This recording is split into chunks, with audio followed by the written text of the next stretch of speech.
রুটি, পরোটা বা গরম গরম ভাতের সাথে খাওয়ার জন্য ফুলকপি আর আলুর এই কারিটি বানিয়ে নিন। প্রথমে গরম জলে কয়েকটি আমন্ড বাদাম, একটা টমেটো আর দুটো শুকনো লঙ্কা দিয়ে কিছুক্ষণ ফুটিয়ে নিয়ে ঠান্ডা করে নিয়ে মসৃণ করে বেটে রাখবো। এরপর কড়াতে পরিমাণ মতন তেল গরম করে নুন হলুদ মাখানো ডিমগুলোকে ভেজে তুলে রেখে দিয়ে ওই তেলেই ফুলকপি আর আলু টুকরোগুলোকে দিয়ে দিলাম।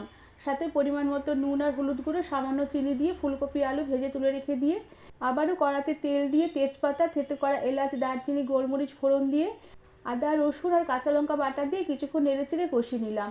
এরপর টমেটো, আমন্ড বাদাম আর শুকনো লঙ্কা বাটা দিয়ে দিলাম। সাথে পরিমাণ মতন জল দিয়ে ধনের গুঁড়ো, কাশ্মীরি লঙ্কার গুঁড়ো, লাল লঙ্কার গুঁড়ো, পরিমাণ মতন হলুদ গুঁড়ো, নুন দিয়ে বেশ ভালো করে মশলা নেড়েচেড়ে কষিয়ে নিয়ে ভাজা ফুলকপি আলুর টুকরোগুলোকে দিয়ে গরম জল দিয়ে দিলাম। সাথে ভাজা ডিমগুলোকে দিলাম। ঝোল ফুটে উঠলে কাসুরি মেথি, শাহি গরম মশলার ভাজা পেঁয়াজ উপর থেকে ছড়িয়ে দিলাম। এরপর ভালো করে মিশিয়ে নিয়ে গ্যাসের আঁচ বন্ধ করে